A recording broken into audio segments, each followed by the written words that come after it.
ಚಿಕ್ಕಪೇಟೆ ಮಾಜಿ ಶಾಸಕ ಆರ್.ವಿ. ದೇವರಾಜ್ ನಿಧನ ಹೊಂದಿದ್ದಾರೆ. ಹೃದಯಾಘಾತಕ್ಕೆ ಆರ್.ವಿ. ದೇವರಾಜ್ ಕೊನೆಯುಸಿರೆಳೆದಿದ್ದಾರೆ.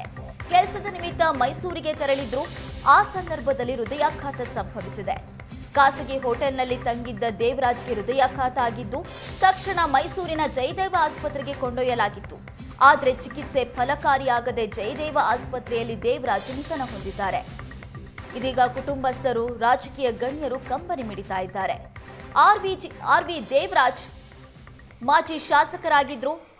ಕೆಎಸ್ಆರ್ಟಿಸಿ ಚೇರ್ಮನ್ ಕೂಡ ಆಗಿದ್ರು ಈ ಹಿಂದೆ. ಈಗ ಹಠಾತ್ ಹೃದಯಾಘಾತದಿಂದ ಕೊನೆಯುಸಿರೆಳೆದಿದ್ದಾರೆ. ಕುಟುಂಬಸ್ಥರ ಆಕ್ರಂದನ ಮುಗಿಲು ಮುಟ್ಟಿದೆ. ಈಗಾಗಲೇ ಪಾರ್ಥಿವವನ್ನ ಮೈಸೂರಿನಿಂದ ಬೆಂಗಳೂರಿಗೆ ಕರೆತರಲಾಗಿದೆ. ಅಂತಿಮ ದರ್ಶನಕ್ಕೆ ವ್ಯವಸ್ಥೆ ಮಾಡಿ ನಂತರ ಅಂತ್ಯ ಸಂಸ್ಕಾರ ನಡೆಸೋದಕ್ಕೆ ಕುಟುಂಬ ಸದಸ್ಯರು ಸಿದ್ಧತೆಯನ್ನ ಮಾಡಿಕೊಳ್ತಿದ್ದಾರೆ. ಕಾಂಗ್ರೆಸ್ನ ಮಾಜಿ ಶಾಸಕ ಆರ್.ವಿ. ದೇವರಾಜ್ ನಿಧನ ಹೊಂದಿರೋದು.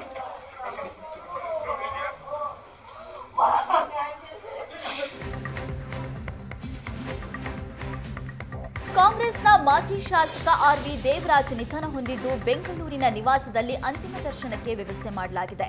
ಕೆಆರ್ ಮಾರ್ಕೆಟ್ ಬಳಿ ಇರುವ ಆರ್.ವಿ. ದೇವರಾಜ್ ಮನೆಯಲ್ಲಿ ಅಂತಿಮ ದರ್ಶನಕ್ಕೆ ವ್ಯವಸ್ಥೆ ಮಾಡಲಾಗಿದೆ. ಬೆಳಗ್ಗೆ 10 ಗಂಟೆಯಿಂದ ಸಾರ್ವಜನಿಕ ದರ್ಶನಕ್ಕೆ ಅವಕಾಶ ಕೊಡಲಾಗಿದೆ.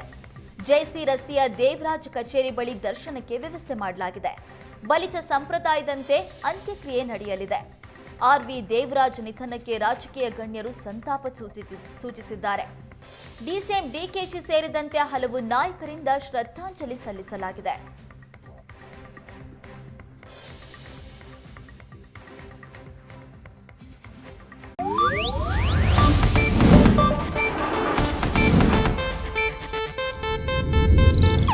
ಇದು ಏಷ್ಯಾನೆಟ್ ನ್ಯೂಸ್ ನೆಟ್ವರ್ಕ್ ಪ್ರಸ್ತುತಿ.